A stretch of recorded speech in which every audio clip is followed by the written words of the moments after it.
is in the house. Let's go.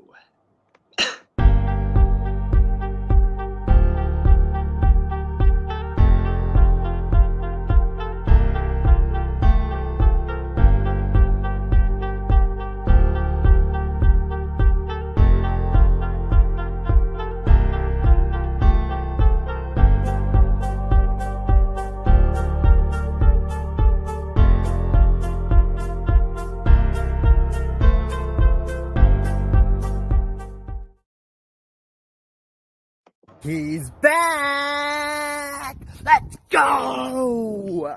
They get it off. Purdy looks to throw. Touchdown, San Francisco! Niners take the lead and brought Purdy off of the bench as his first NFL touchdown. Purdy back to throw. Preston Collins steps away, looking to run, and he walks it in for the touchdown. We be disturbing the peace. Working, we serving the streets. Rock and roll, going beast. Bang, bang, leave you sleep. Tick, tick, boom. Hard. San Francisco! You make me result to wild, and you must be blind by the diamond side. Want it to be this way, but y'all won't need to try this, so it's no way around it. You the loudest one. Back of the end zone, it's caught, and the toe tap by George Kittle. It's the 49ers to lead. On second and goal here, he fakes, he looks, he's in trouble, but keeps it alive and finds Mitchell. Improvisation leads to a touchdown. It's go, go, go, go, go, go, go time.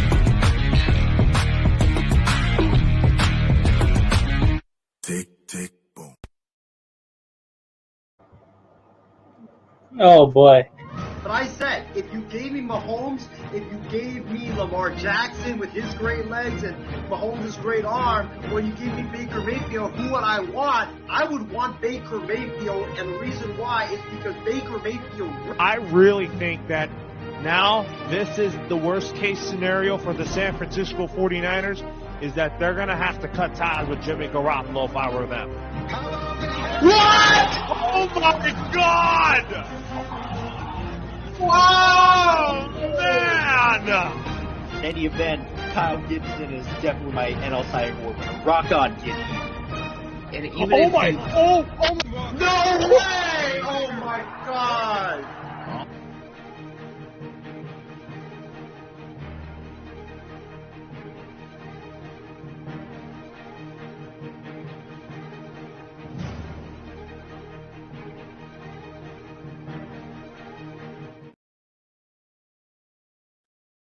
Was this a 49er hype video show? What the hell is it? Anyway, welcome to Sports Weekly for this July 27th already. Can you believe that?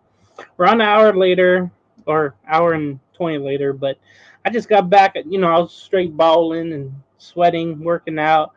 Isaiah, how are you? What's good, James? Hope you are doing well right now, my friend. I played that video because we're going to talk about Brock Purdy tonight and the miraculous recovery that he made. I'm so glad that he's back. But besides that, training camps are here. We've had, unfortunately, a couple of major injuries already with, Burrow and Jalen Ramsey.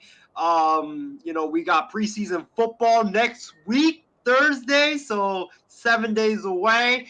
We've got the MLB trade deadline in about 5 days. We got a lot of trades already happening, including your team, my man, making a big splash last night, which I'm happy for you because you're finally getting to experience some winning baseball. So the Grinch James that always comes on the program, always pissed off about the Angels, man, that frown's going to be turned upside down this upcoming year when you make the playoffs as a wild card. But man, it's an exciting time in sports with everything that's going on, man. And I just wanted to give a shout out to all the running backs, man, that made great contributions to getting Saquon paid. I believe there was another guy that got paid, but congrats to those running backs, man, especially this guy, the best running back in all of football, getting the others paid. So shout out to him. And man, it's gonna be a great show tonight. We have a lot to do or talk about, and I just hope I make the show because I don't know if you guys saw, if you haven't read my Facebook yet, I did come down with COVID again. I am doing pretty better, pretty good, but the cough is still here, but we'll battle through it because there's a lot of stuff going on right now. Yeah, speaking of running backs, that's a great segue. Let's just run to the first segment of the NFL topics here. So free agent Dalvin Cook, the running back, is flying to New York and then over to New Jersey and will visit with the Jets this weekend and could sign with the Jets to pair with Aaron Rodgers. And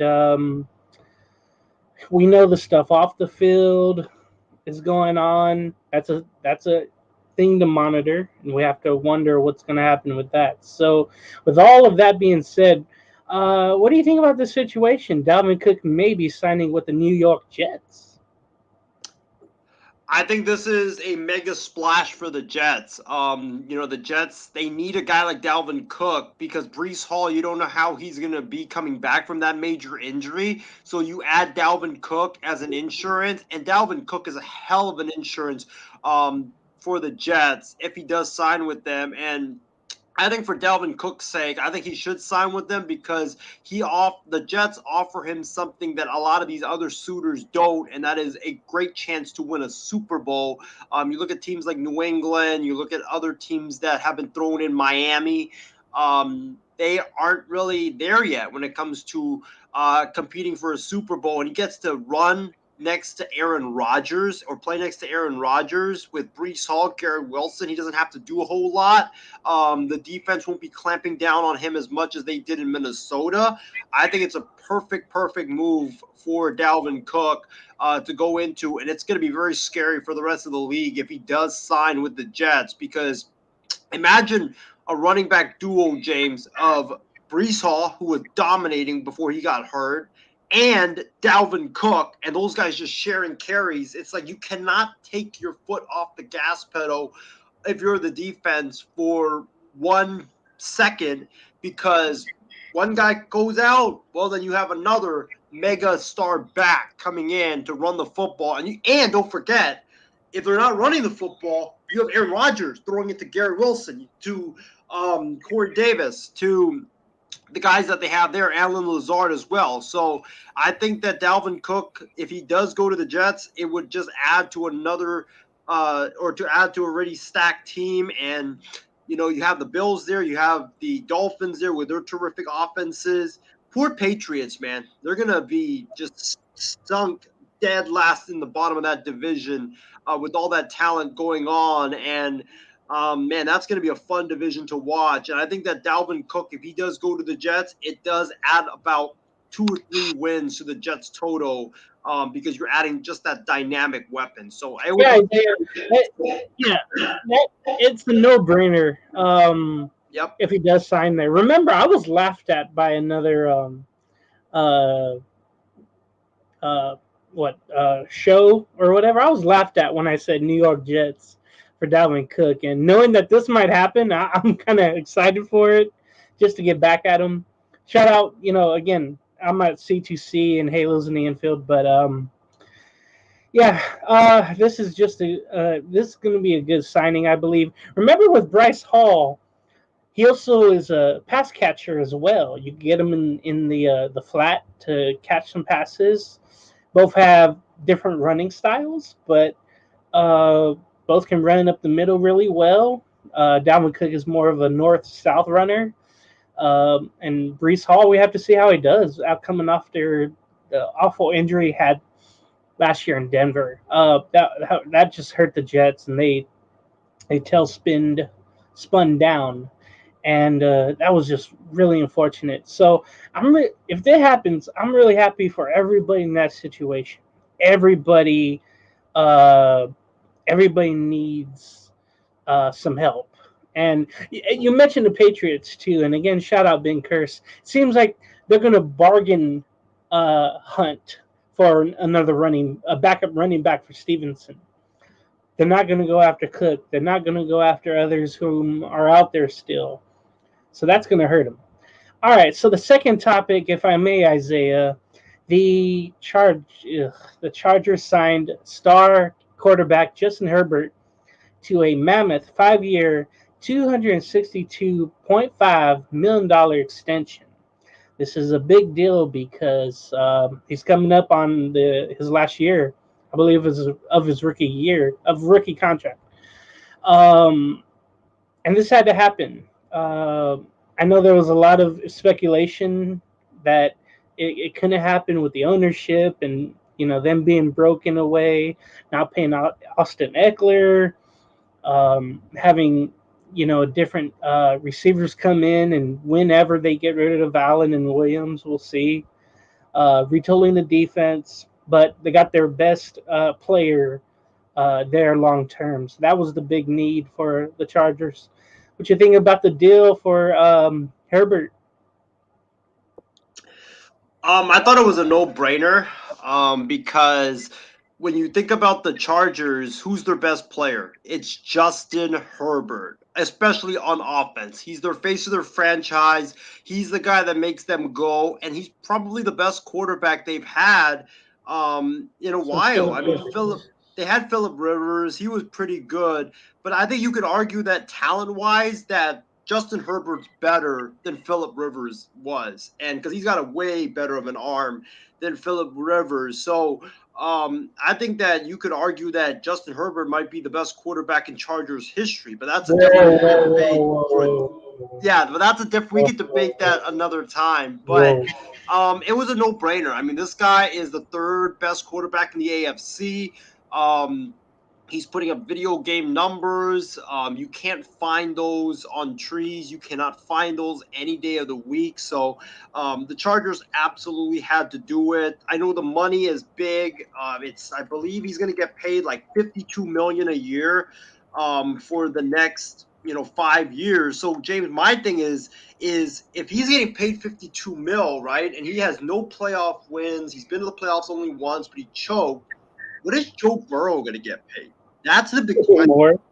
And what is Mahomes' renegotiated contract gonna pay him? Because he was won a couple Super Bowls, he might win another one. I mean, like, it's gonna be insane. So I think it's a great deal for Herbert. Congratulations on that deal. And now the pressure is on not just Justin Herbert, but it's on Kellen Moore and Brandon Staley to put the Chargers in position to not only win a playoff game, but get to the AFC Championship. Because this team has talent to get to the AFC Championship, and they just have choked time and time again the last few years. So pressure's on now for Justin Herbert and the Chargers to start winning, because if they don't win this upcoming season, they don't get far into the playoffs, heads are going to roll in Los Angeles.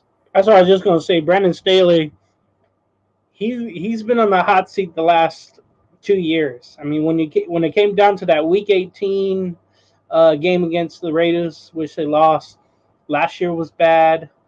This year, with Kellen Moore, you expect the offense to go deeper. Dude, when they had Joe Lombardi, they were limiting what Herbert can do. It was really bad.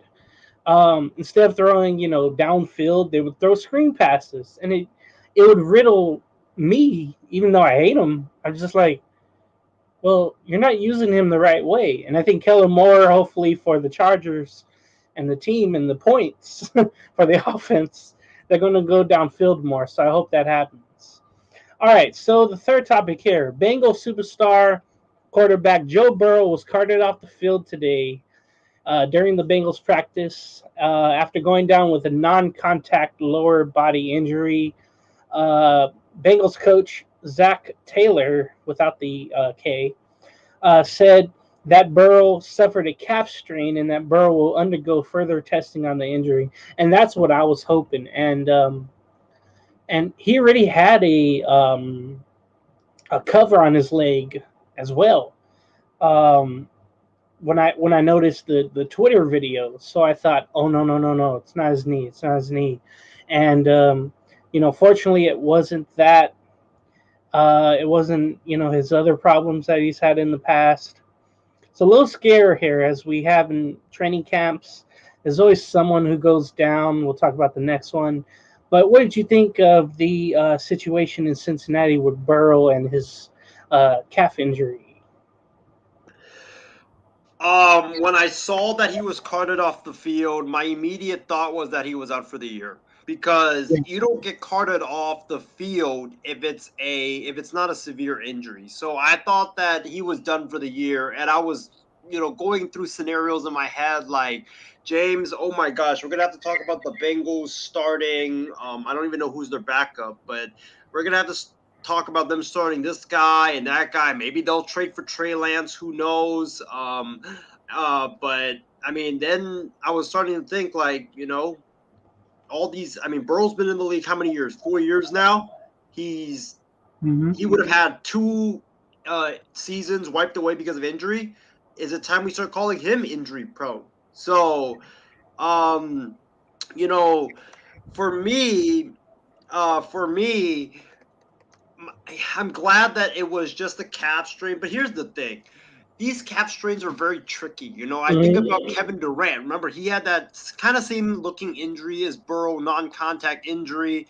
And then, they rushed him back. He played in game 5, and then he ended up going from a calf strain to a torn Achilles. So the Bengals should not rush him back. Don't even have him play preseason. Just have him start the regular season, because we know what Joe Burrow can do. He can get all the rust out in practice. He'll be fine. But I'm glad that Burrow avoided a major injury. But James, this does put the question out. Do we start to consider Joe Burrow as injury prone? Because every season that he's played, he's had like injuries. The first year, remember, it wasn't his fault. They had a bad offensive line, but torn ACL. Second year, remember, he got sacked hard in the I believe it was in the Super Bowl, if I'm not mistaken, and he was limping a lot in the Super Bowl. And then last year he had some type of like nicks, like some type of injury, small injury, and then this year with the calf. So, I don't know. Is it time to start calling Burrow injury prone? Because he's been injured a lot throughout his entire career. So, but I'm glad that it's not a major injury. It would have been a darn shame if it was, because he's one of the young, bright quarterbacks in this league. And, it would have been catastrophic for the Bengals to miss him for the entire season. Basically have their season gone just like that. He was out. So, but the Bengals, the last thing I'll say is the Bengals better start investing in that line. I know they've added a bunch of players, and this was a non-contact injury. But if you don't make the offensive line like it was with the Cowboys back in the day, when they had that great offensive line from left tackle all the way to the other right tackle, Joe Burrow's career will be done in a matter of 5 years if you just don't protect him. So glad that he avoided the major injury, but Burrow's got to do a better job of taking care of himself, or taking better care of himself. And the Bengals, they got to do a better job of protecting him. The one thing I'll say before you read some comments, if we have any, it was a hot day, of course, in the Natty. These things do happen. And it was watching the video, of course, he was rolling out by himself. The guys weren't really chasing him, because you're not supposed to touch the quarterback. So it's just one of those things on his own. So it can literally happen to anybody. So, Isaiah, we have any comments? We do. We have a lot of comments, actually. And thank you to our fans for tuning in. Our guy, Laurel, says, "Sup, guys?" And then we have a Chardot who tunes in. I'll read a couple of his comments. His take on the Dalvin Cook to the Jets potentially. If you mind reading that, James? Oh, yeah, sorry. I agree. The New York Jets will be a much better football team if they sign running back Dalvin Cook. Yeah. For sure. And then Chardot also had this to say about the Joe Burrow injury as well. The timing of the injury could be also crucial. It may impact Burrow's availability for the upcoming games. It's preseason. If it occurs during the regular season, though, the Bengals would need to evaluate their options for quarterback and potentially have a backup ready to step in now. Um, and the thing is, you know how Lamar Jackson and how that saga went of paying him? Okay, if Burrow has another horrific injury or something that sidelines him, then you know how notoriously cheap the Bengals are.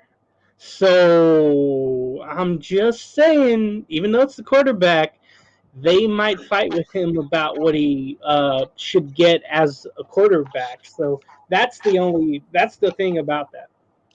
Joe Burrow should not play a snap until he gets paid. I mean, that's basically what he should do. Because if he plays a snap for the Bengals, whether it's in preseason or whether it's the first week of the season, and you don't know because some of these football games, like it's 50-50, like you could get hurt any play, any second, any time. And so if he gets hurt, like you said, the Bengals are going to fight with him. He's going to lose a lot of money because of it. So I think if you're Joe Burrow, I would sit out practice. I would sit out practice right now and be like, you know what? And be like Nick Bosa. Be like, hey, you know what? Until I get paid, then I will practice because you don't want to tweak a knee. You don't want to, like you're moving today and, tweak your Achilles or something like that. And it ends up being more horrific than it was today. So I would tell Joe Burrow, do not play a single snap or even practice until they pay you because you need to get that money and that security before you play. Now, our next NFL topic, the Dolphins cornerback Jalen Ramsey, cornerback who they got via trade from the Rams this offseason, was carted off of the practice field today during Miami's first practice of training camp after injuring his knee trying to guard Tyreek Hill. And he, of course, is that fast, quick-shifting receiver that I really wanted in fantasy, but somebody took him. I think Ben or you. I don't know who. But you can see as good as he is, even in practice, Ramsey's ACL is intact right now. But however, he will need surgery on his knee and will miss the start of the season and could be out until December. Now, that really hurt. They still have Xavier Howard. Oh gosh, who's the one they had on the other side? They had the man. Oh, Jones from the Cowboys. I think they also have him as well. So they still have some guys in that corner back, secondary field who do well, and they only made him better, Ramsey. But with Ramsey out for a while until December, this really hurts their defense. Oh, Jones retired. Thank you. I wonder about Byron Jones. He got his money on his way out. When you go to Florida, no tax. That's why all those players go to Florida in any sport. So I'll tell you what, they might need to call him and say, hey, you know the system. Can you come back and play? We've seen this before. Phillip Rivers, other NFL players, we've seen this before where it's like, hey, are you still in shape? Like, can you still do you still know everything? Okay, come back for like a good season. Come back. So I'm not particularly wrong with that, but what you think about this Ramsey situation? Is it going to hurt Miami with their defense? Is Aaron Rodgers going to ball out on him now without Ramsey there? This is a massive loss for the Dolphins, and also this is a major miracle for Jalen Ramsey because when I was seeing the video when I woke up, I thought he tore his ACL because you look at that knee. He was trying to guard Tyreek Hill. It looks like the knee or his foot got stuck in the grass, and then the knee twisted to the left side. And I thought he was done for the year because when a guy gets carted off the field with the knee injury, you immediately think ACL out for the year. Bye. But it's a miracle that he didn't tear his ACL. He instead tore his meniscus. It's a big blow for the Dolphins because he was supposed to be one of their best corners this season, and their secondary was awful last season, outside of Xavier Howard. But with Vic Fangio's defense, Vic Fangio always has a really good defensive line, linebackers, and then he has great corners that are responsible for limiting the damage when it comes to the wide receivers and playing great defense against the wide receivers because he doesn't blitz a whole lot because he relies on the secondary to do their job. So this is a big loss because normally in the NFL, since it's a passing league, you need at least two great corners to be able to succeed. And now it's only going to be Xavier Howard, and then that's about it. So this is a big loss for the Dolphins. I think their defense, which I thought would be a little bit better because of Fangio, but with Ramsey's loss, I just think that they're going to be either the same as last year or they're going to take a step back. And now with that division, James, look at the quarterbacks in that division, the AFC East. Josh Allen, Aaron Rodgers, and Mac Jones, Matt Patricia being his quarterback. Yeah, New England doesn't have the weapons, but I mean, when you think about it, when you think about that division, the AFC East, Aaron Rodgers, look at the receivers: Garrett Wilson, Alan Lazard, Corey Davis. Look at the Bills: Stephon Diggs, Gabriel Cole Davis. Beasley. I mean, you need two great corners in order to stop those receivers and that quarterback. So it's a big loss for the Dolphins. And I think that the Dolphins went from a team that maybe could contend to pretenders. Oh, God, you had to change your picture, didn't you? Okay, for the last topic in this NFL segment, 49ers GM John Lynch in a Tuesday press conference to open up 49ers training camp announced that quarterback Brock Purdy, whoever that is, has been fully cleared to practice in training camp and all football activities following major surgery on his elbow and will not have any limitations moving forward. Isaiah, just go ahead. Hallelujah, baby. Hallelujah. He's back. He's back. He's back. Let's go, man. Joe Montana 2.0 is back. Tom Brady 2.0 is back. I think I just got healed from COVID just hearing this news, man. This is a great news, man. Brock Purdy, when he first got injured, many people were like, his career's in jeopardy. He's not going to have the arm strength again, and he already had very little arm strength. He would be out for at least this entire season. And for him to go through that major elbow surgery, have it delayed not once, but twice, and to come back after only 4.5 months of recovery, it's absolutely insane, man. And I saw him practice today. It was his first day, and he looked good. I mean, yeah, he was rusty. He underthrew a couple of guys. He overthrew a couple of guys, but he was throwing the ball like the Brock Purdy of old, and he put more zip on it than the Brock Purdy of old. So, man, I am so excited, James. I am so fired up for this. Man, if the Niners had a healthy Brock Purdy, we would have been sitting here with our 6th Lombardi trophy right now. But instead, we had Brock Purdy go down. I cannot wait because, Purdy with that offense with Shanahan, who, it just seems like he trusts him fully with those weapons, with McCaffrey, with Mitchell, with Brandon Ayuk, Deebo Samuel, who's looking so much better in practice, George Kittle. The offensive line is beefed up. That defense, man. The run to the Super Bowl for the Niners begins now, and we got the perfect quarterback, Mr. Irrelevant, to lead us there, man. It's truly, insane because these guys, when they undergo these massive, elbow injuries or elbow surgeries, they take a year at least. Yeah. And for him to only have 4 months, that's it, and be fully cleared and, be better than he was before he got injured, I mean, it's crazy. It's really, really crazy, and it's definitely a huge blessing for sure. Okay, I'm gonna shock you with a question here. Do you think Trey Lance will be traded before the season?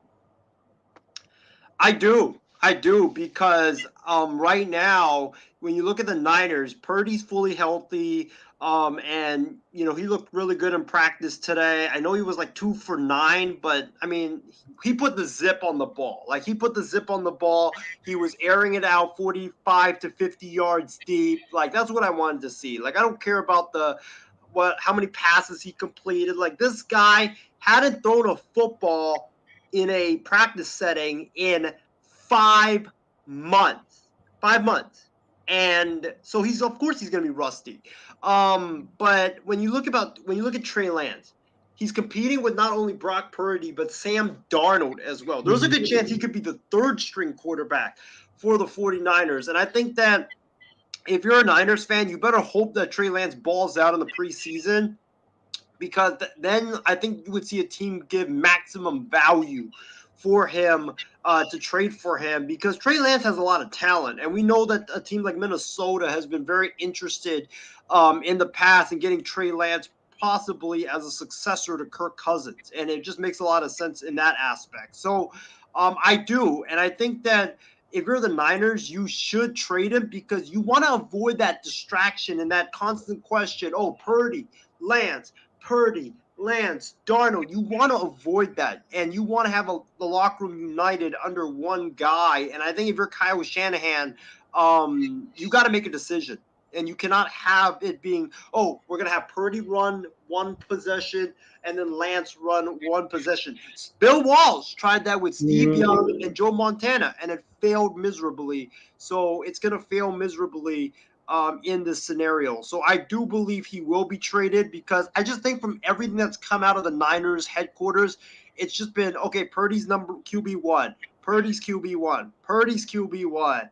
You really haven't seen a lot of Lance QB1 stuff, or you've never really heard anything about Lance being QB1. They've just been like, oh, yeah, he's doing good, but, it's expected. It's expected. So I just think, the management is just not, I think they're done with him, to be honest with you, James. And I do see him traded, before the season starts. Okay, thank God we're done with the 49er talk. All right, let's get to some MLB talk. And hopefully you have your team's reports ready, as you are a A's and Phillies fan. So whatever you want to start with, Isaiah, Phillies, A's, go ahead with your team reports. Well, let's start with the Oakland A's. Okay, the green and gold. The green and gold, after getting swept over the weekend by the Houston Astros, or they lost 3 out of 4 to the Houston Astros. In the Bay Bridge series, they got swept in a 2-game series against the San Francisco Giants. It was actually very competitive. Both of those 2 games were. They lost the first game 2-1. They were tied 1-1 going into the bottom of the 8th before the bullpen gave it up. And then in the second game, they were tied 3-3 actually in the 5th inning before the bullpen gave it up in the bottom of the 5th, I believe. But yeah, the A's are fighting. They're putting up an effort, which is what you want to see. Unfortunately, the pitching has struggled recently. Freddie Tarnok started for the A's, one of our top prospects. He only went 2 2/3 innings, gave up 3 hits, 3 earned runs, and struck out 4 batters. Hogan Harris pitched 3 1/3. Gave up 2 hits, 2 earned runs, and had 3 strikeouts. Like, they can strike out a bunch of guys, but they just give up a lot of loud contact, and they walk a lot of batters, and it's expected, from these young pitchers as they enter into the major leagues. I think, James, you have experience with that, being an Angels fan, with all these young pitchers that you guys have. That's how it is for a lot of these young pitchers. And the lineup, Brent Rooker had a hit. Tony Kemp, he's been on a resurgence tear the last few weeks. He had another 3-hit game. Shea Langoliers finally got a RBI, finally. But the pitching has struggled. The lineup has struggled. They've been very inconsistent. Guys like Zach Galoff, Tyler Soderstrom, they've been adjusting to the big leagues. They've been kind of struggling as of late, but like I said, you know, the guy that I think needs to go to get a new change of scenery is Nick Allen. I mean, that guy is sadly a certified scrub, and that guy belongs at a Dunkin' Donuts. He belongs selling A's merchandise at the Coliseum. He's not a major league ball player, sadly, and maybe the Angels can take it because the Angels love No. A's players anyways.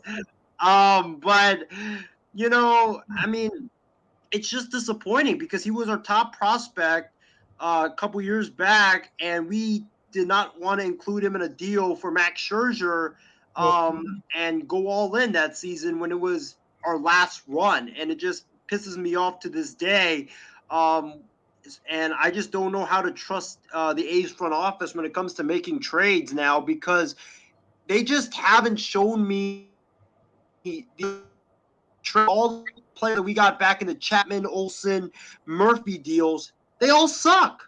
They all suck. I mean, you have one guy, you have literally one guy whose ERA, not gonna lie, he had a minor league ERA of 4.44.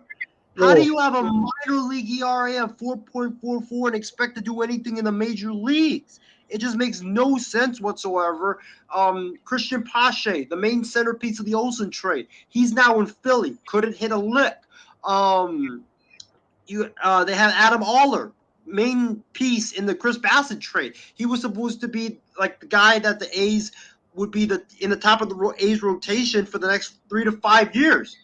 He's in Japan now, for goodness sakes. So the main players that the A's got back in the Olsen, Chapman, Murphy deals, they all suck. And, you know, you can't jumpstart a rebuild just because your prospects and your returns that you got back are just so bad. And now you have to build it from scratch. So I don't know with the trade deadline approaching, James. I just don't know what the A's are going to do, how they're going to be able to get some of these players trade and get good returns because their front office has just been inept in terms of getting good returns back. So, you know, that's my report on the A's. The A's play the Colorado Rockies for a 3-game series at Coors Field. So maybe Brent Rooker, Zach Galoff, Tyler Soderstrom, Tony Kemp, Ramon Laureano, they can all get their groove back in that hitters-friendly ballpark. And then when you look at the Phillies, they just took 2 out of 3 from the red-hot Baltimore Orioles, 2 games which they should have lost, which they won. But the Phillies, you know, they're pitching a lot better. Their bullpen is electric. I know Kimbrel struggled a couple of times last week, but he bounced back nicely.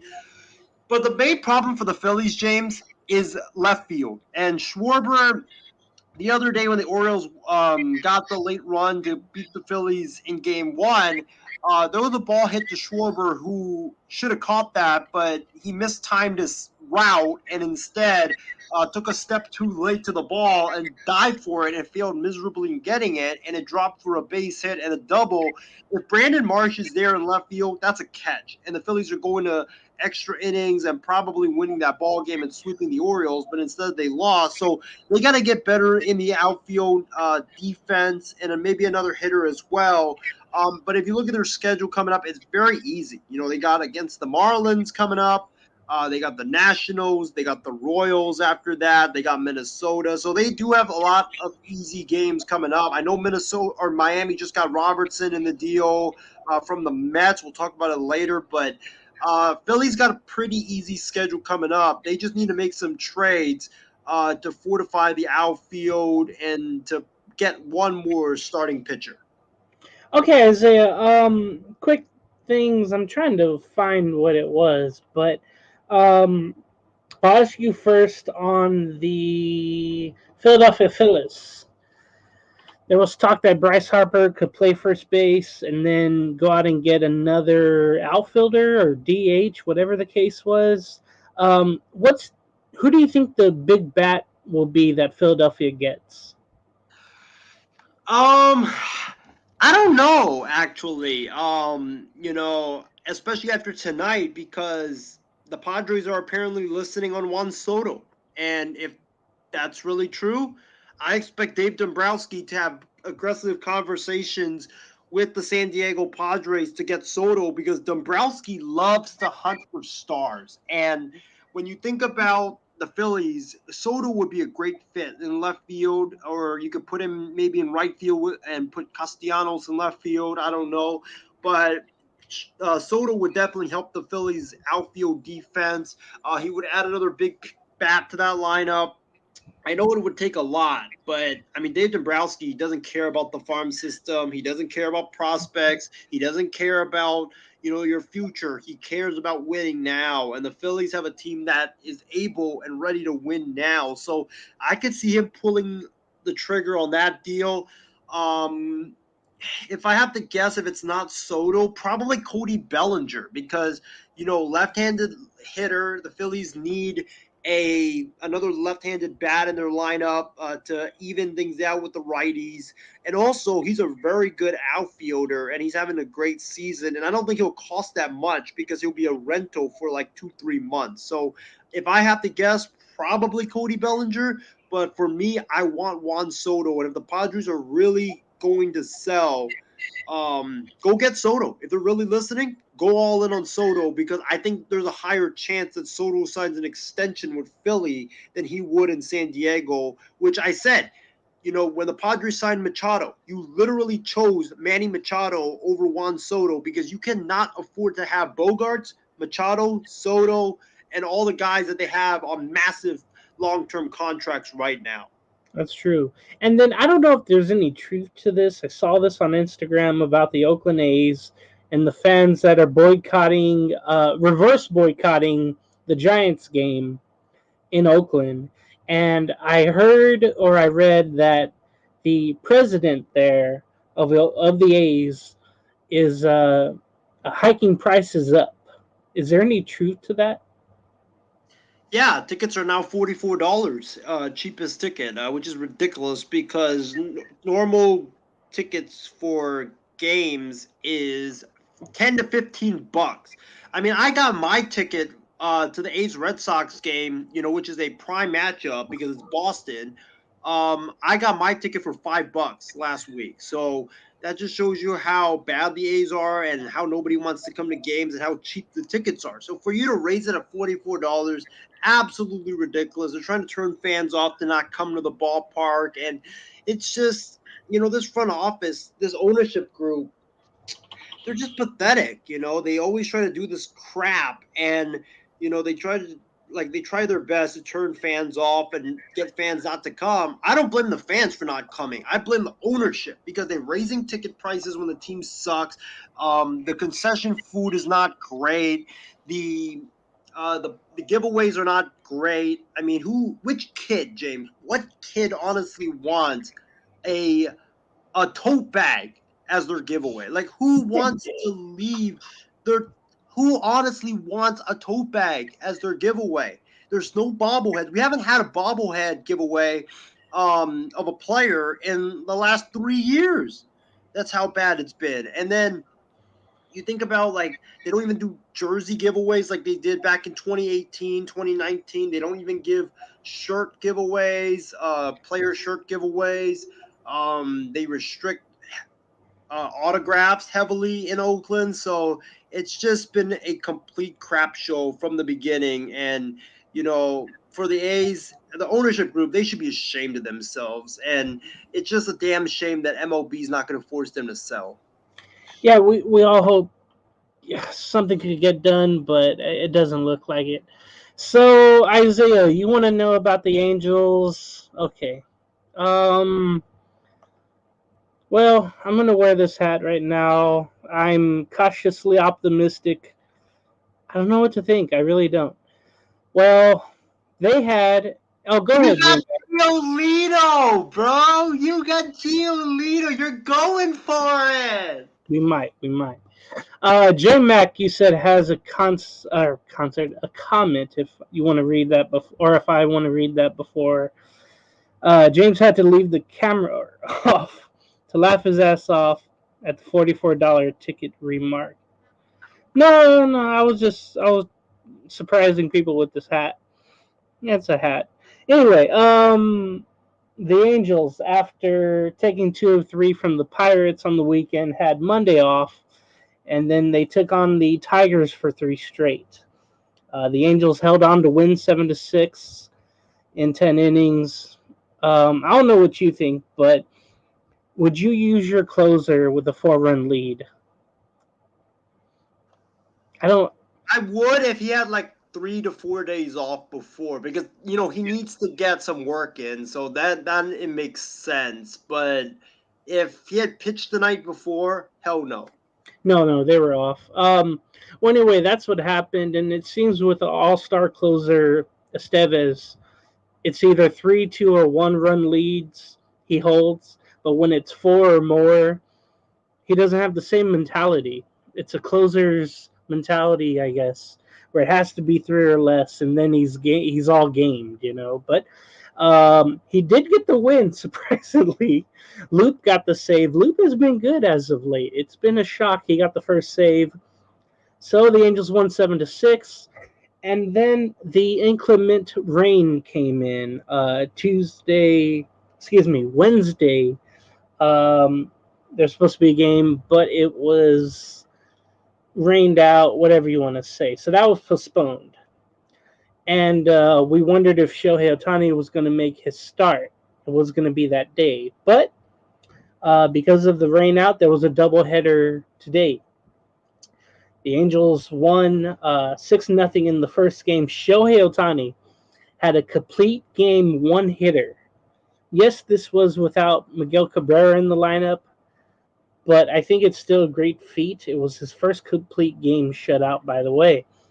You just knew Phil Nevin is not going to be dumb enough to take him out. So that was a great move by Phil not to do that and to let Ohtani go. He pitched 111 pitches, 8 strikeouts, I want to say.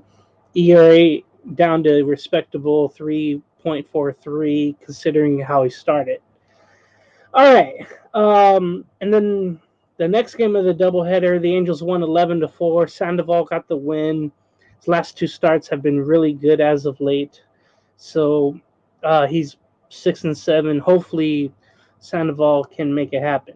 Now, you mentioned the big trade. I think we'll get to it later. But Lucas Giolito and Ronaldo Lopez, a starter and a reliever, come over from the White Sox. Now, the problem that I had with it was not so much Kai Busch going in the deal, the left-hander, the third-ranked prospect, but the second-ranked prospect in the Angel farm system, Edgar Guerrero.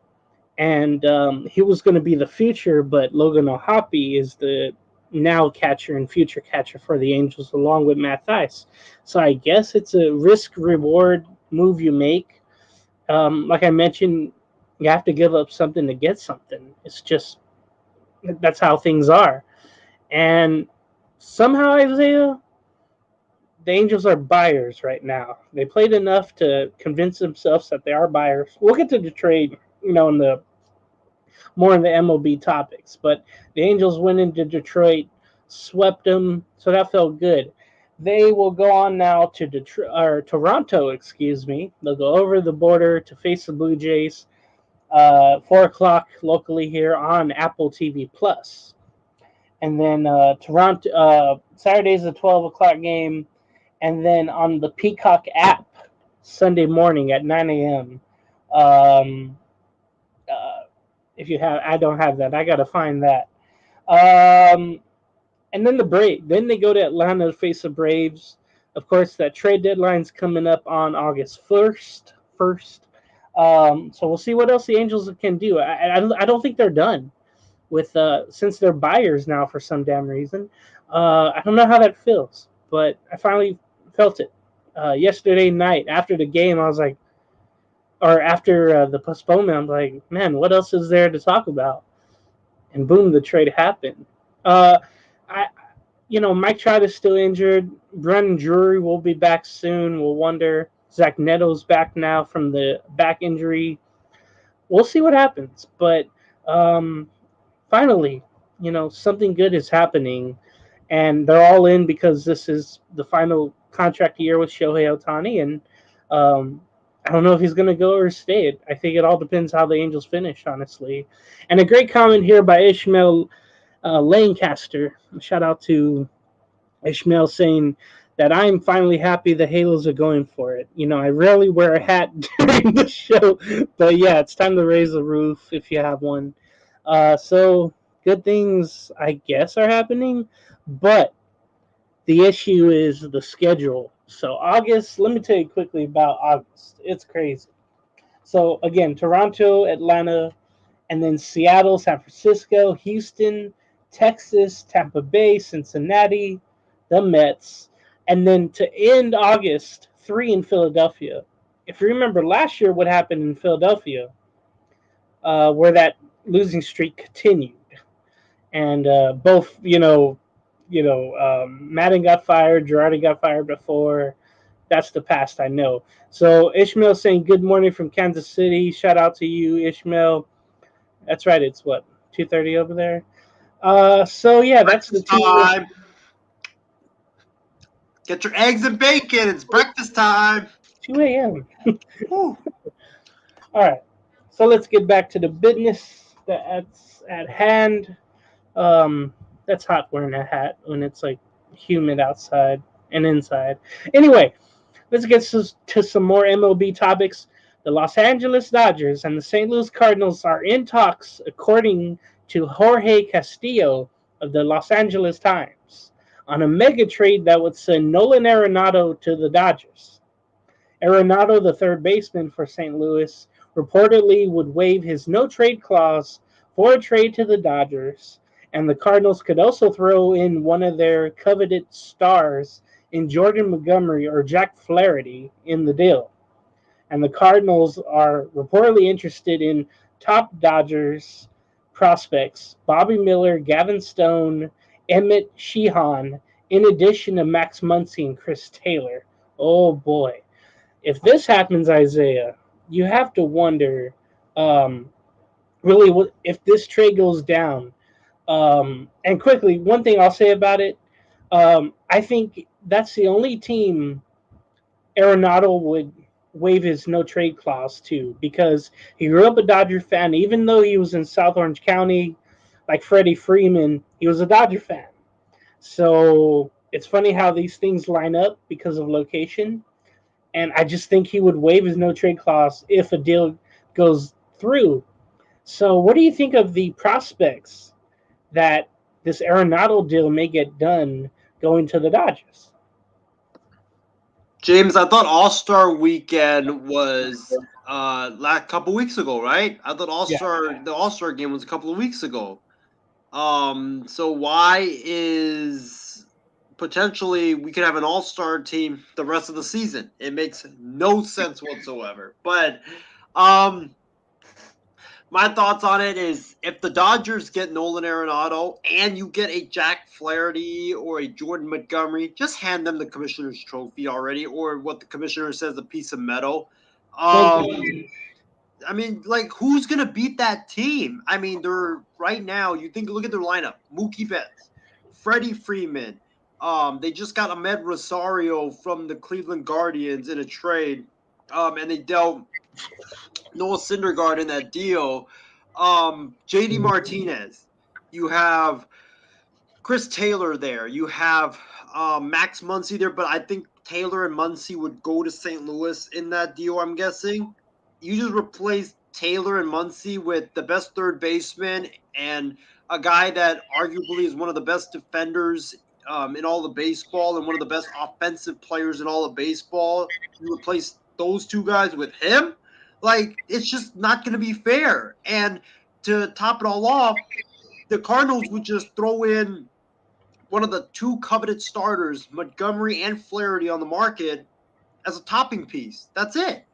And so, like, I mean, it just wouldn't be fair, and it just would make the rich get richer, and the Dodgers would just basically dominate because they would have an all-star lineup on the field. They would have one of the best pitching staffs in all of baseball. You might as well just hand them the World Series at this point. I think that you're right. Nolan Arenado, the only place he would waive his no-trade clause is the Dodgers.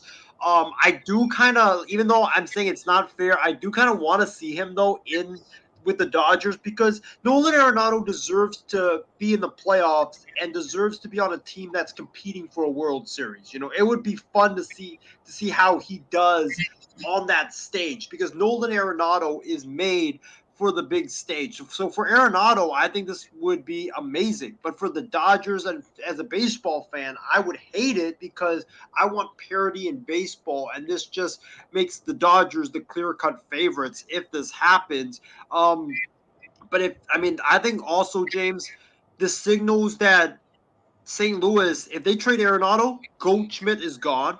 Guarantee you that. And they're going to do a full teardown sell if they end up doing this. And I think that, I could also see the GM and the manager be gone after the season because you don't trade Arenado, you don't trade him if you're like, I want to compete in 2024, which is the thing that the Cardinals have been telling people the last few weeks. So if you're going to compete in 2024, you don't trade them.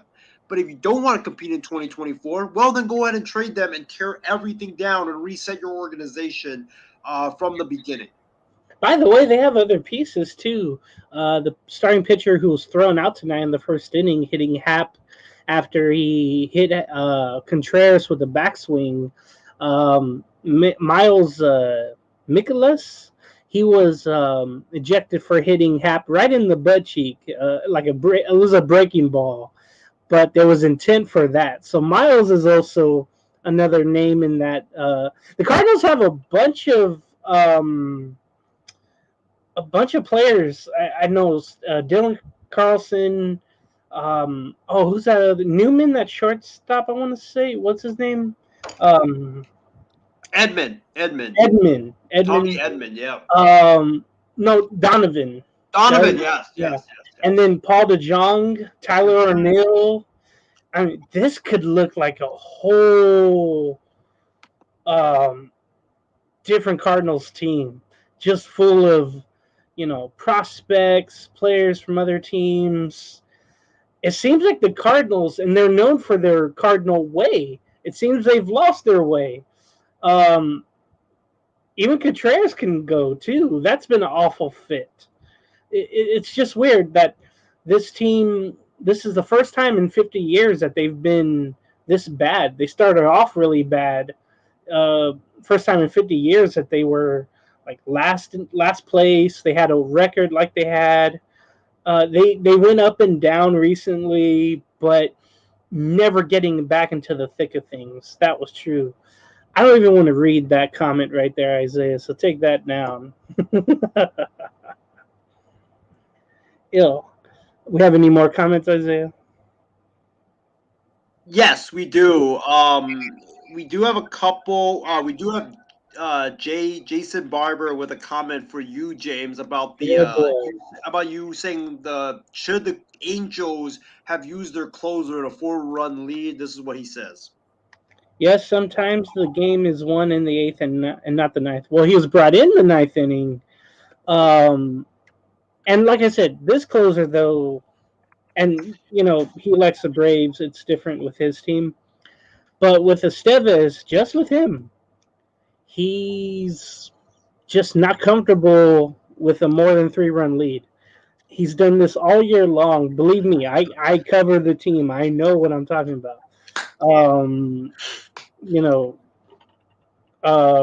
It's simple like that. Anyway, I guess we'll talk more about the Angels. I don't really want to because, there's more nervousness about, what the hell can go on with this man right here, and if I have to get rid of this jersey or sell it.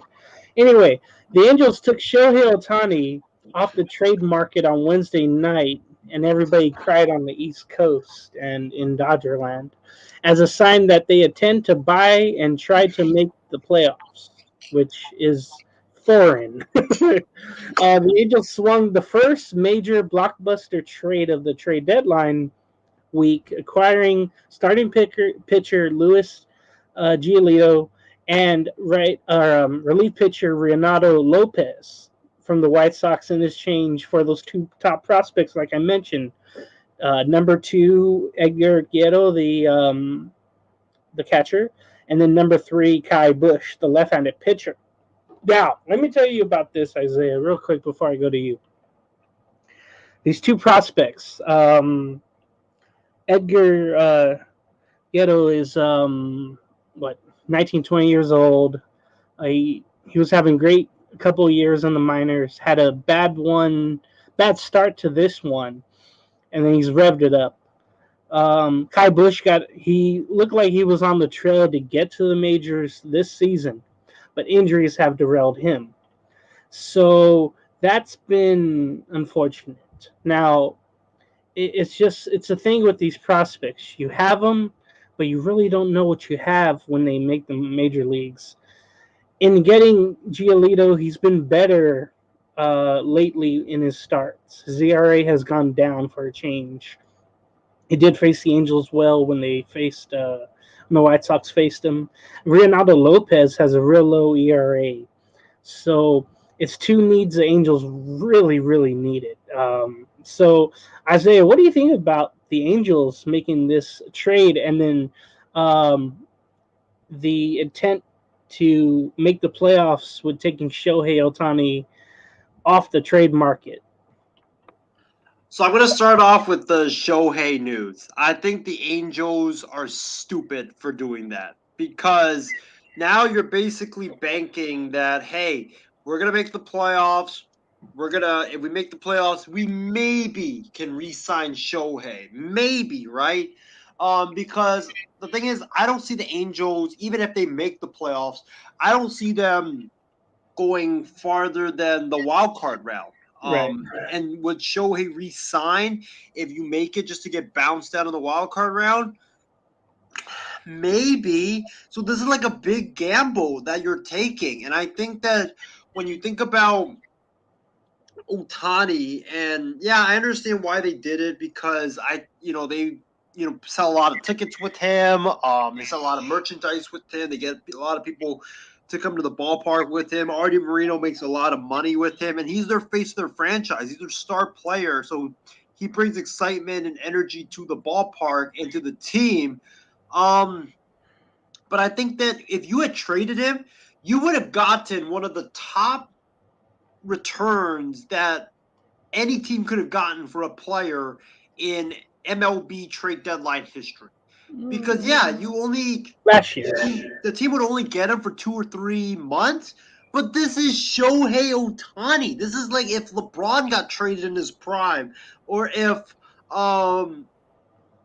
Patrick Mahomes got traded in his prime. Like, yeah, it's only for 2 or 3 months, but you still have him, and you still have him to make a run. I guarantee you the Texas Rangers would have traded their number 1, 2, 3, 4, 5, 6 prospects in a deal, and probably some of their young players on their major league roster for Shohei for 2-3 months. I guarantee you the Yankees would have dealt Volpe in a deal for Shohei just to get him for 2 or 3 months to try to convince him to re-sign and make a run for the postseason because they desperately need that big splash. So I think the Angels are dumb for doing that.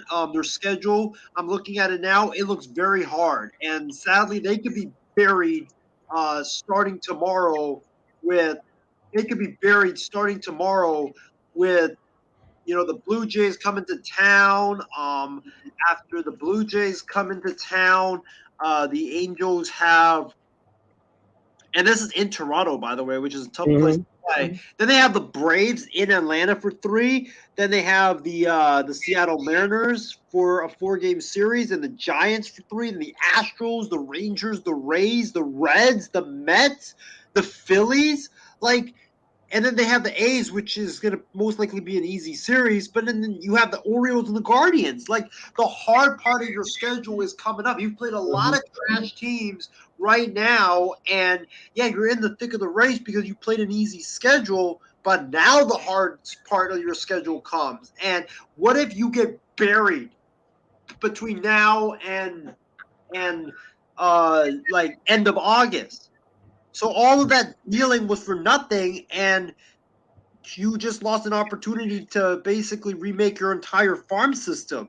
and set yourself up for a bright future because you traded Shohei. So I just don't agree with the move to take Shohei off the market. I kind of thought it was not going to happen because the Angels were winning a lot of games. I thought that if they had lost 2 out of 3 to the Pirates, lost 2 out of 3 to the Tigers, then I think there would be a great chance for it to happen. But after they won against the Tigers, couple of games, I just didn't think it was going to happen. And about the Giolito move, James, I'm happy for you. I'm happy for you. You've suffered through a lot as an Angels fan, and they're finally going for it. But this is what I'm going to tell you.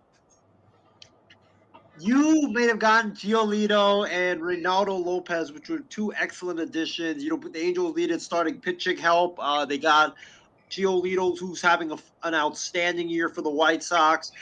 They got Reynaldo Lopez, who has turned into one of the best relievers in all of baseball.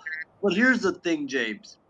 That schedule is brutal down the stretch.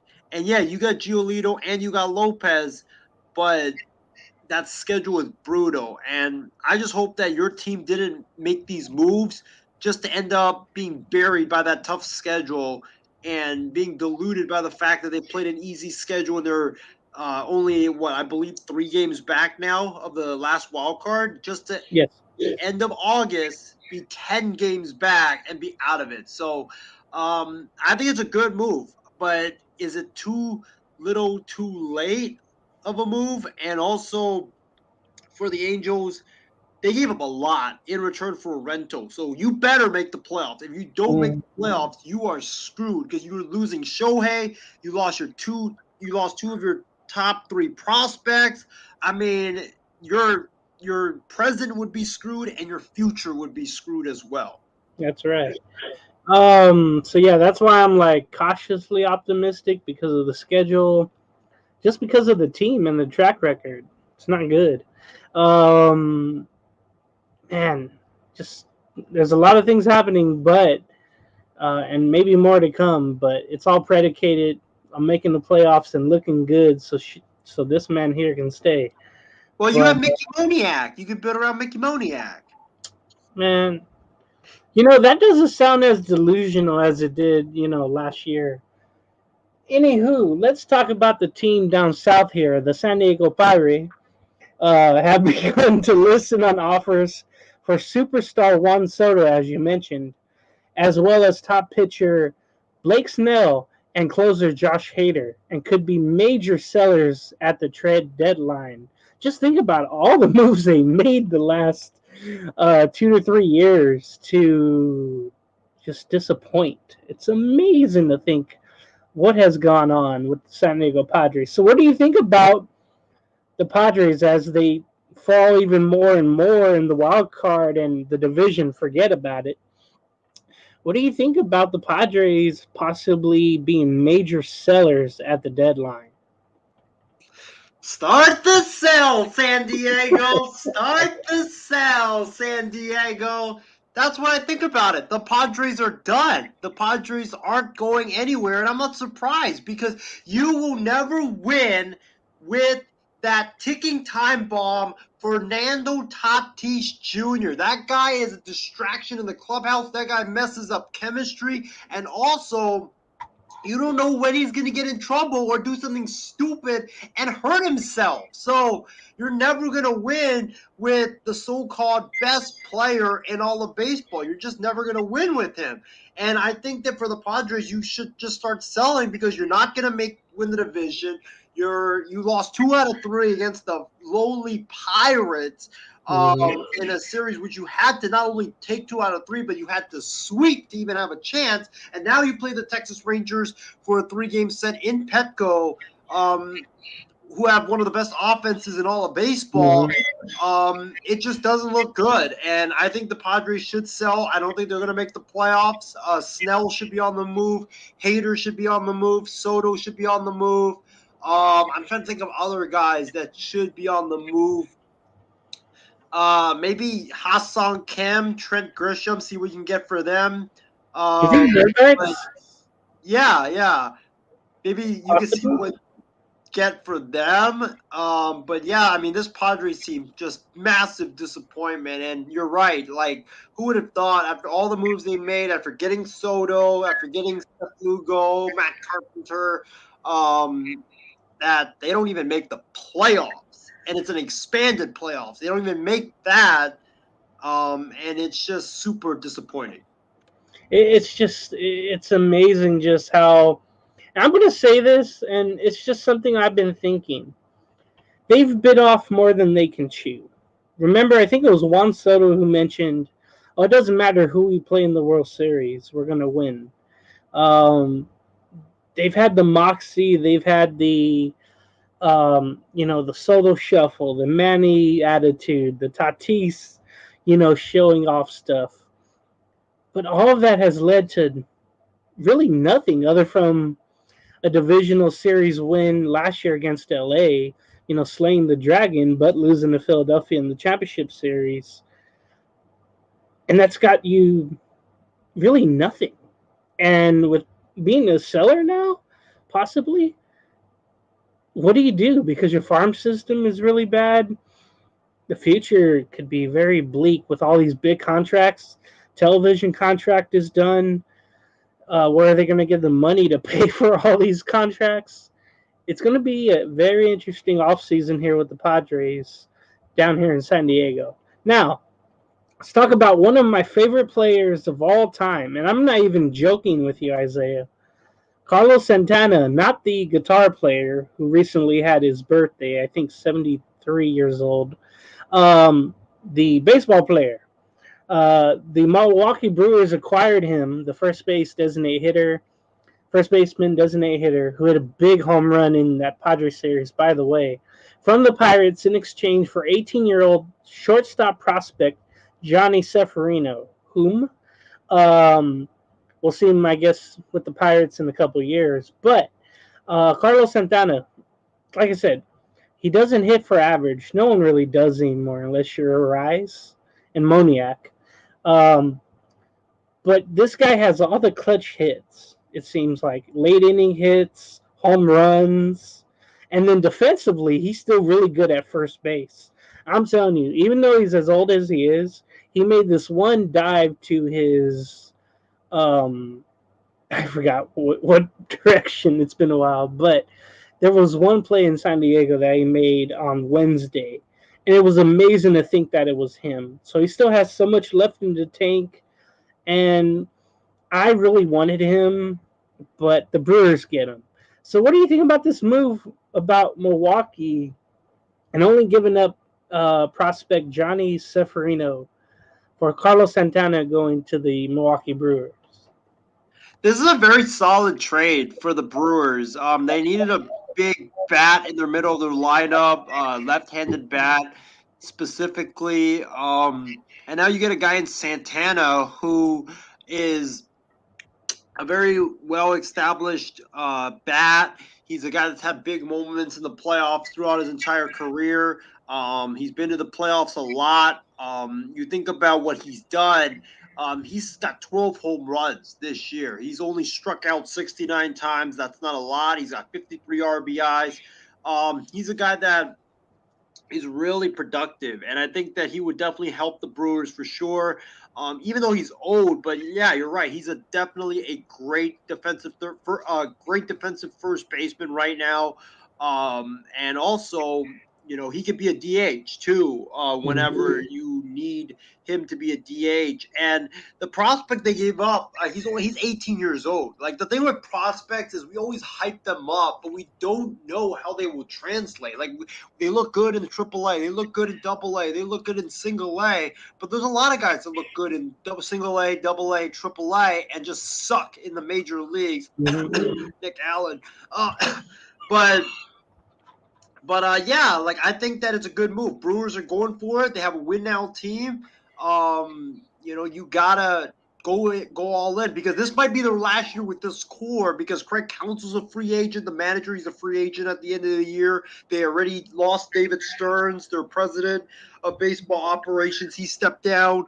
So this might be like the last hurrah for the Brewers. So I do like the move for the Brewers in getting Santana. He's a guy that a lot of teams should have been after because he cost less than a lot of the big hitters out there, and also he's very, very underrated and very productive still. That's true about that. So Isaiah, do you have? And we'll talk about the 5 bold MLB trade line predictions. Do you have yours ready? Go on ahead, Isaiah. Actually, no. You can go on ahead because I'm still thinking about mines right now. I have some that I'm just gonna throw out there. Okay, so the first one, Eduardo Rodriguez. Eduardo. For the Tigers, he had somewhat of a solid outing against the Angels this week. Yes, Edward, Shohei Ohtani will not be traded this season for sure. He's only 30 years of age, Rodriguez. I say he goes either to the Orioles or the Rangers. I don't think Jonathan India will be traded by the Reds. I don't know where the hell that rumor came from. Jordan Montgomery, I think, will come in that deal if a deal gets done with the Dodgers. If not, maybe see him with the Arizona Diamondbacks. So there's my second. Flaherty, if he's not in that deal with the Dodgers, I could see him with the Astros if Stroman doesn't go there, or the Rays. The Rays need some help with their starting rotation losing 2 of their horses. That's my other thing. Stroman, I think he goes to the Houston Astros. I think that's a great fit. They need some starting rotation help, but they also need a left-handed reliever. Lance Lynn, I believe, was let go, right? So he's not on the list. Michael Lorenzen of the Tigers, he got his first R-Star nod this year. I can see him. No, he's still there. Okay. Lance Lynn is interesting because he gives up a lot of home runs. I don't think the Rangers would be interested in him, but maybe the Reds, maybe, or the Braves. The same thing with Lorenzen. I can see him back with the Reds. And then my last one, Hamir Candelario, the third baseman with the Nationals. It's clear that the Nationals are a seller in the trade deadline world. There was rumors yesterday he was going to be an Angel, but that hasn't came just yet. Throwing Lane Thomas as well. So I could see Candelario either with the Yankees or the Los Angeles Dodgers if they strike out on the Arenado deal. So those are my 5 predictions. What about yours? You ready for this? Uh-oh. All right, let's start with number 1, and I'll start with a bang. I think the Texas Rangers will acquire Max Scherzer from the New York Mets. I think they gave up a lot. They need that ace and the guy at the top of the rotation. And New York is interesting because they traded away David Robertson tonight to the Miami Marlins. There's rumors that Verlander, the chances of him getting traded is going up and up and up as we speak. So I think the Mets are very likely considering a full teardown right now. And Max Scherzer, there's a chance he can opt out. So I think New York wants to get something back in return. So I got Texas getting Max Scherzer. Number 2 on this list, Justin Verlander gets traded because after tonight, I'm convinced he will be. After Mark Feinston's report that the chances of him getting traded are going up and up and up, and the Texas Rangers are going to be very aggressive, and they're going to try to go after him, but he's not going to get traded to Texas. I got Max Scherzer going there. Justin Verlander will be traded to the San Francisco Giants. I think that, he wants to pitch in a big market. The Giants want to make that big splash. They need pitching help. His wife, I believe his wife is give me 1 second. I don't want to mix this up, but his wife wants to be in a big market as well because she's a celebrity and she. Okay, that's. What's that? Who about who? Justin Verlander. Oh, yeah, Kate Upton. Kate Yeah, Upton. Yeah, Kate Upton prefers to be in a big market. New York. That's why they went to New York. So San Francisco, big market here as well. So I could see that. So I got the Giants getting Verlander. Number 3 on this list.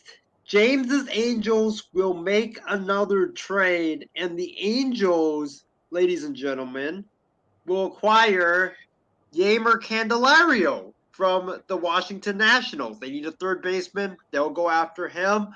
Number 4 on this list, the Oakland A's will make trades too because they're sellers. The Oakland A's, the big trade I have is not Brent Rooker. It's not Nick Allen. The Oakland A's will trade Ramon Laureano to the Mets in exchange for Starling Marte. I think it's 2 players that need change of scenery. 2 guys that on multi-year deals. I think a swap would be good just to have a change of scenery.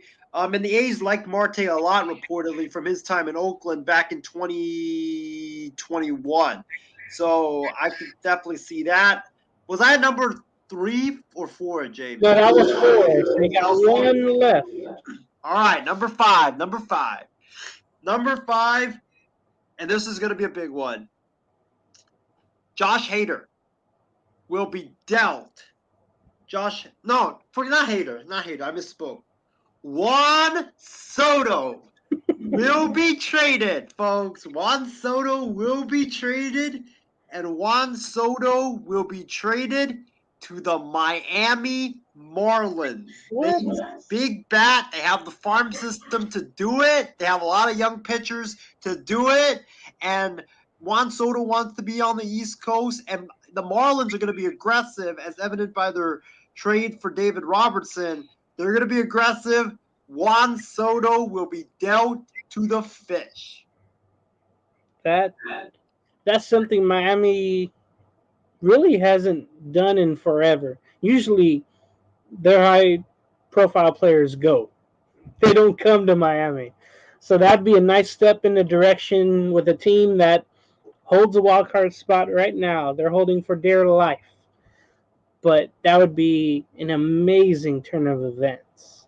So let's get to our last MLB topic. Now, this wasn't a brawl, Isaiah. This was more of a discussion, a little pushing and shoving. Nothing is really a brawl anymore. Anyway, the Rangers and Astros completed their series this week with a little friction. The Rangers were piling on some runs in one game. It started off with Framber Valdez hit Marcus Semien, and then Semien, the next bat, hit a home run. Semien had some words for Valdez crossing home plate. He was looking at him the whole time, going around the bases. Maldonado said something to him. Maldonado, by the way, he's one of the best catchers you can have, not because of his hitting, but because of his defense. He'll back you up. He'll yell at you if you need it. He's really good with that. And then later on, the bench is cleared because and the game was already a blowout. I think it ended up being 14-3 at this time. There was a grand slam by Odalys Garcia to make it well out of reach. And it was the 5th inning, by the way. It was only the 5th.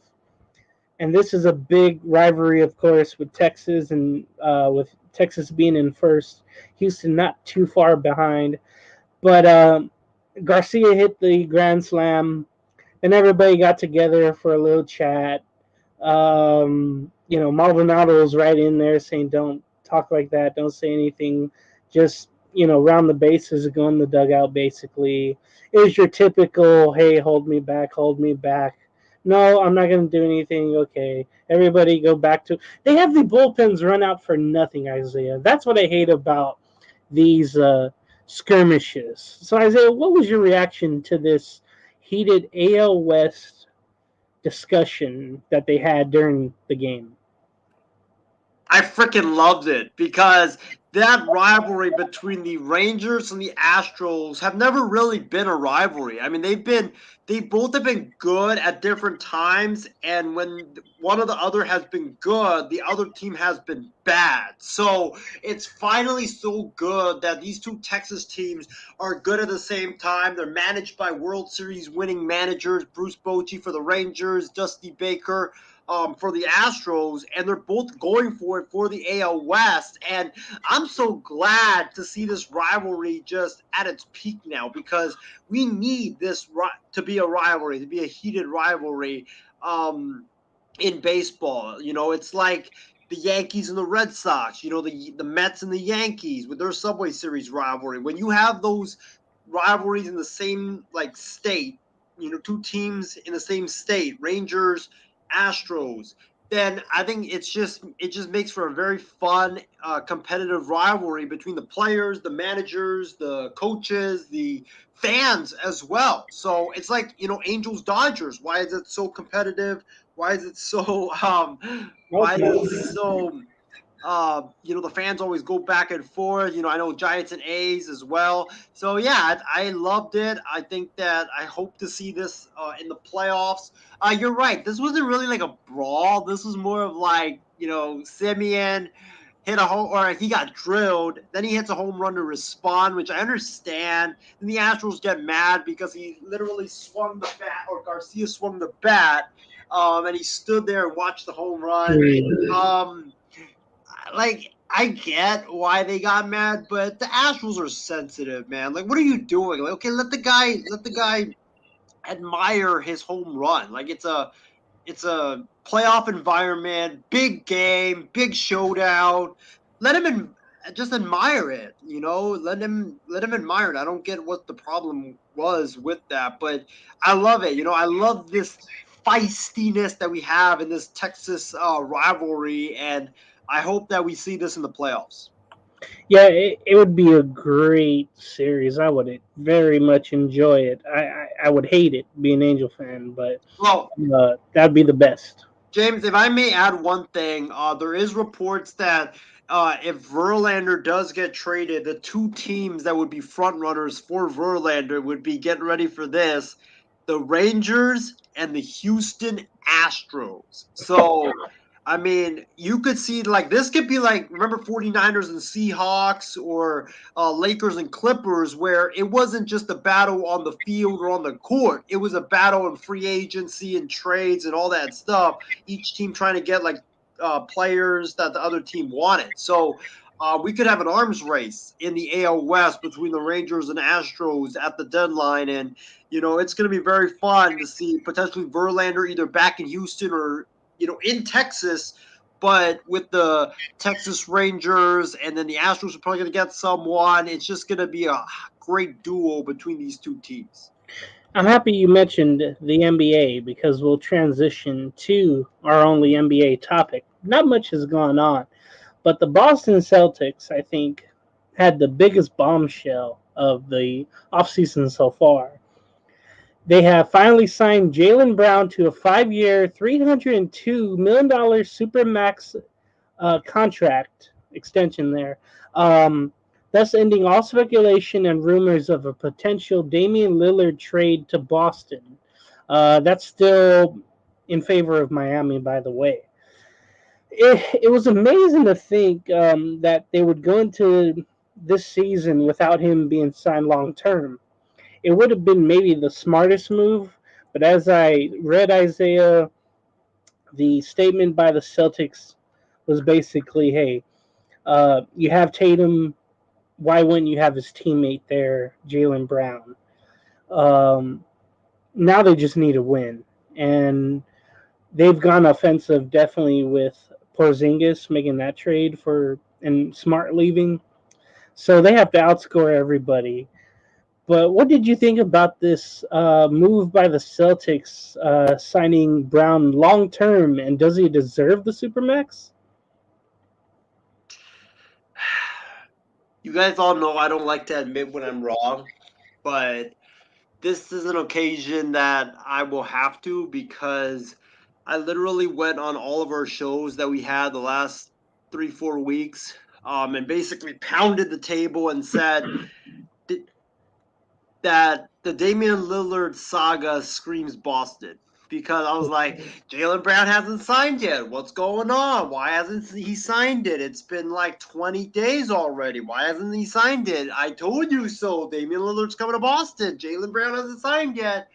And, the other day, I believe he signed like 3-4 days ago, but that was a blow. Because I for sure thought that Jalen Brown was going to get traded to Portland in exchange for Damian Lillard as part of that package. But I was wrong. And, I got to come on here and say that. I was wrong on that. That was a bad take by me. Don't send this to Callum McClure, by the way, James. Because he'll play Isaiah Loses again, on and on and on, and I won't hear the end of it. But, I don't really like this move by the Celtics because I feel like that Tatum and Brown core, the duo, have just maxed out. I feel like it's time for a change.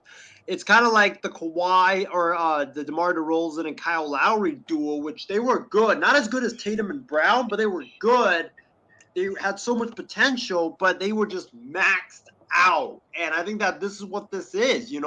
Boston is going to pay Jalen Brown $60 million, I believe, every year in that extension. Dude, Jalen Brown's a good player, but he's not worth $60 million. Like, it just makes no sense. I think that the Celtics are making a massive mistake. I think they should have traded for Dame because I think Dame would have been like what Kawhi was to the Raptors, and it would have been much better and much more explosive than what the Celtics currently have. I think that this is a major mistake. And, I mean, Dame Lillard, Tatum, and Porzingis, that would have been electric. With Tatum, Brown, and Porzingis, I think the Celtics, they will go to the Eastern Conference Finals or go to the NBA Finals, but I think they'll sadly lose because I just don't see you just don't have that guy. I mean, Tatum, he's going to choke. We all know that. Brown always chokes in the big moments. Porzingis has never been to the playoffs in his career, so we don't know what he's going to do. I just would not have done it because I just feel like the core is maxed out, and I feel like if you had gotten a Dame Lillard, I think that would have been better than keeping Jalen Brown and paying him like $60+ million for the next 5 years. Whew. Man. Okay, so let's get to our last topic, a college sports segment. The University of Colorado, the Buffaloes, kicked off another wave of college sports conference movement. They're all playing musical chairs. The music will never stop. As Colorado announced that they are leaving the Pac-12 conference to return to the Big 12 conference, where it was its home from 1948 to 2010, thus sending the Pac-12 conference into an uncertain future and fate moving forward, as there are rumors of Arizona State, Oregon, Washington, and Washington State. What about the Beavers? They all could be on the move, other from the Beavers and the Utes, to other conferences as well. My reaction to this is like, yo, take the Utes with you. But man, Isaiah, what hurts me the most is growing up having the Pac-10. And then what I remember about the Pac-12 was like, why is Colorado and Utah being brought in? Colorado, they made their name with football in the Big 12. When, Cordell Stewart was there, they had that great coach, and they were making Rose Bowls. They were really good at one point, and they really tailed off some years. Then they found their way in the Pac-12. They haven't really had much success. Utah has had more success there. And I love what you put in there, and I hate that it's happening in the chat, but you said the Pac-12 is basically dead. And when you think about all those teams that possibly could move out of the Pac-12, when you think of Oregon and Arizona, those basketball programs are two of the best in the country. I mean, Arizona's always up there. Oregon sneaks in sometimes to the tournament, but Arizona State could as well. Washington, not so much. Football is a major draw, other from Arizona, but for the other teams, yes, other programs.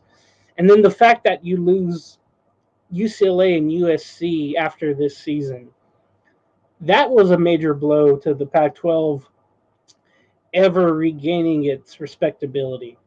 Now with Oregon and then, with Colorado moving out of the conference after next year, this might be the Dion effect. What do you think about uh, the Buffaloes leaving for the Big 12, going back there? Do you think Deion Sanders had something to do with it, possibly? And then, do you think there's rumors? Do you think of those rumors of Arizona, Arizona State, Oregon, Washington, Washington State? Do you think those rumors have some merit? James, all of this goes back to what I said 3 years or 2 years ago when this first started with Oklahoma and Texas. We did a show when the news broke that Oklahoma and Texas were thinking about going to the SEC. They had reached out to the SEC to um, tell the SEC that they were interested. And I said live on air that college football or college sports as we know it and love it died today on July 23rd, 2021. Because I knew then and there that Oklahoma and Texas going in the SEC was not going to be the last of all this college expansion realignment moves. I knew that once they moved, the Big 12 would either be dead or they would try to go get other teams to move into the Big 12, and then that would set off those other conferences that had their teams lost to the Big 12. They would go and poach other teams. The Big 10 wants to compete with the SEC, so they would go and get more top brand teams. So I knew 2 years ago, about 2 years ago from today, that college sports as we know it and love it was dead. And that was just the tip of the iceberg. And since then, you've had other teams moving. USC, UCLA go to the Big Ten. You had all the teams in the American Athletic Conference: Houston, Cincinnati, USF, UCF, all going to the Big 12. You had New Mexico State go to the Conference USA. You had BYU going from independent to the Big 12. You have now Colorado going to the Big 12. So there's just been a lot of movement. I think we're going to see more of it now. I think this is just the kickoff of the latest wave. Colorado going to the Big 12. You're right. You know, they belong in the Big 12 because they made their name in the Big 12 for so long, and it was just so weird to see them in the Pac-12 just being there. And I think that you're right. The Dion effect does have some merit because I don't think that without Deion Sanders, I don't think they're moving back to the Big 12. I think that Deion came in and was like, I don't want to play in the Pac-12. I want to play in a bigger conference and get my Mhm. star shining brighter in that conference. So I do think that it has some merit to it. And about the rumors of Arizona, Oregon, Washington, and others, the Pac-12, this is the beginning of the end for the Pac-12. The Pac-12 will be dead, I think, in a matter of weeks. Because because Colorado's already gone, USC, UCLA, they're already gone. If Oregon leaves, that's another one of your biggest brands gone. Washington's thinking about leaving, another one of your biggest brands will be gone. And then if Arizona State, if they leave, you're literally going to be a conference with Utah, Stanford, Cal, Oregon State. State, Wazoo. Like, who has interest in that? There's going to be no interest in that. You might as well shut down the Pac-12 if that's Mhm. teams. And I think that if those teams, Oregon, Arizona State, Washington, if they all leave, I think the five remaining teams, I think they would all jump ship as well because it would Mhm. basically be everyone for themselves type of a thing, unless the Pac-12 can go and land a Hawaii, a Boise State, San Diego State. State. Yep. Here's the thing, like even if you land those teams like from the Mountain West or the Independent, they're just not as big of a brand as like Oregon and the other teams that you lost. So you're basically going from a conference that was like, I don't know if you would agree with me on this, James, or not, but they were like fifth in the Power Five Yeah. when it comes to conferences.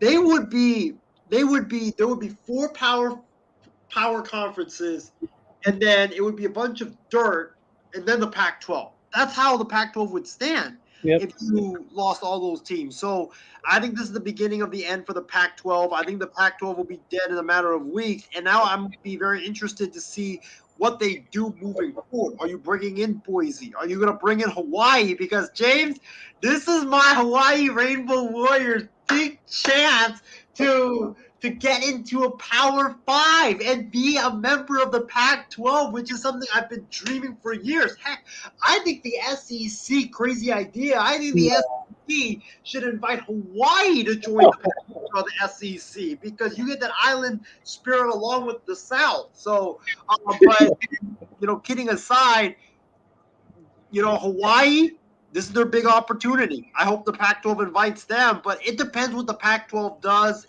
Boise, Hawaii, but still, even whatever you do, it still won't be able to replace the big brands like Oregon, Washington, Arizona State, all those big time programs that you lost. Yeah, it's kind of depressing when I think about it because I grew up with USC, UCLA sports, in all the sports, like not only football but basketball and then baseball in some way. I just wish it would only be for football. Like I would understand that.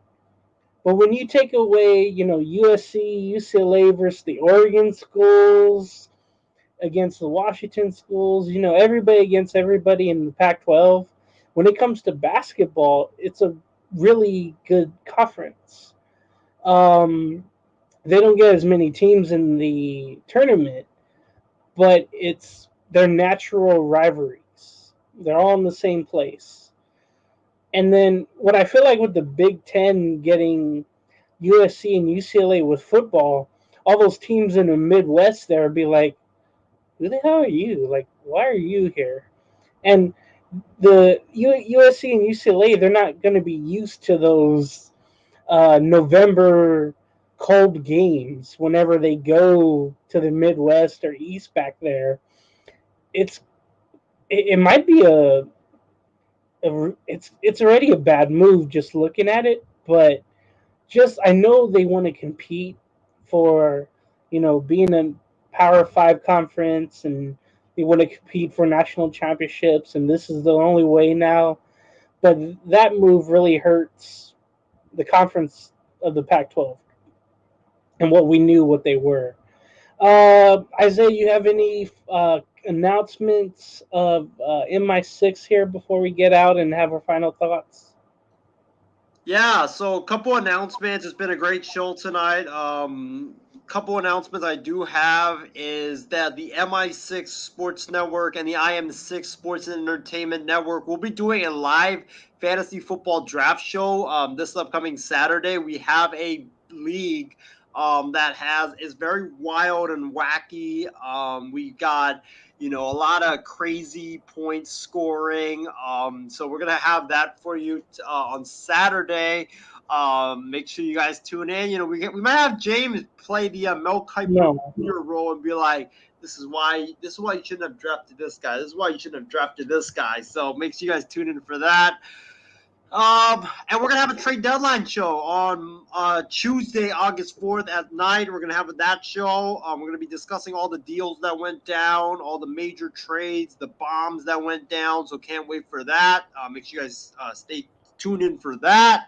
And yeah, I think that's all the announcements that we have right now for MI6 and IM6. James, I don't know if you have any announcements for C2C or the Angels in the infield, right?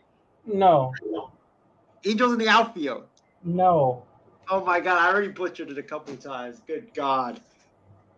Halos in the infield. Oh my God. Let's cut the part. Cut this part, producer. Cut Get this. it right, get it tight. Oh my God. Yeah, so check me out on this network here. What is it, Isaiah? Halos in the infield. I do the pregame shows of almost every Angel game if I'm not working. It's a challenge when they go on the road, especially in the East Coast. I'm not off yet, but we always have someone do it. Check out our podcasts.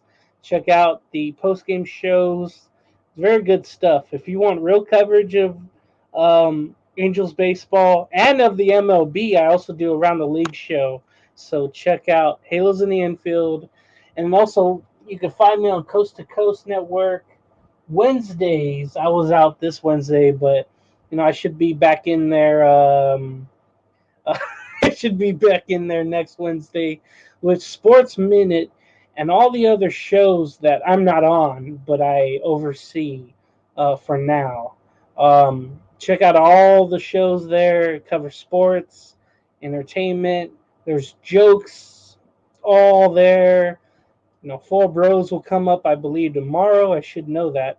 But yeah, check out that Coast to Coast Network with all the guys there. I think Kicking It with Isaiah and Ace will be back someday soon, we hope, and we'll hear all the crazy stories and whatnot. We always have a spy. Who the hell was that? Oh my! We're having a lot of like technical issues, production issues right now. I mean, good grief. I mean, hey, it's 12:30 in the morning, guys. We're just going wild at this point. It seems like you have guys just on your screen all the time. It's crazy. Anyway, Isaiah, my final announcement, or final thoughts is, hey, thank you for having me on hosting last minute. I was out balling and working out, sweaty as hell, hungry as hell. Took care of both of those things. Looked my best for the show last minute. Great to host it. Shout out to everybody except one person commenting in. That's my. Isaiah, go ahead with your final announcement. 1 hour and 46 minutes in, we're already derailed. I mean, it's crazy, man. I mean, oh my God. Oh my God, it's been a great show, man. Thank you to all of our viewers for tuning in and commenting. Edward, Ishmael, J Mac, Jason Barber, Chardot, appreciate you. Loro, hopefully you'll be back next week on Sports Weekly. But yeah, thank you to everybody for tuning in and making this a great show. And James, thanks for hopping on and hosting the program, even though it was last minute. But my final thoughts is, hey guys, COVID is still real, man. I made a mistake last week telling someone that, hey, the pandemic is done. Pushed COVID. I'm never gonna get COVID again. COVID can't infiltrate my body, and 1 week later, I end up getting COVID again. So yeah. So make sure you guys, if you hear a person that you came into contact with does have COVID, make sure you guys test just to be safe. So, but yeah, hopefully I get better from COVID. We toughed it out tonight. And it was a good show, and hopefully we have some fireworks on the MI6, IM6 fantasy football draft show. I'm going to draft Brock Purdy in the first round, so that's going to be fun. But yeah, tune in for that, and tune in for the trade deadline special, because we're going to have a lot of major bombshells, I'm pretty sure, come down on Tuesday or Monday, and we'll talk about it on that show. So it's going to be a great upcoming weekend and rest of the week when it comes to the sports coverage. Last couple of days I've had, some migraines and headaches, but I felt better today doing this show. So this is last minute, of course. I forgot to mention this statement right here. The Chair with James Gonzalez. That's my YouTube channel. Look out for some new shorts as the NFL season will commence soon. I know training camp's already here, but check out. Yeah, we're all down with the sickness. I say. I know we are. I mean, and we're all struggling right here. But hey, like they said, man, they gotta tie me up to a chair, or they gotta tie me up to a hospital bed, stick 500 needles in me for me not to do the show. So hey, that's how we tough it out, man. That's how we tough it out. Okay, let's get out of here. Thank you for everybody commenting. Let's get out of here before we say anything more stupid. Bye, Good night, Felicia. have a great rest of your night.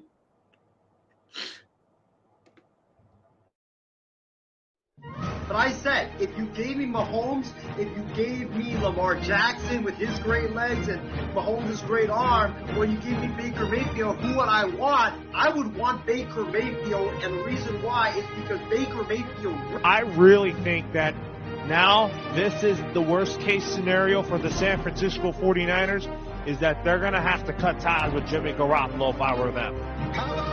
What? Oh my God! Whoa, man! In any event, Kyle Gibson is definitely my NL Cy Young Award winner. Rock on, Giddy. And even no way!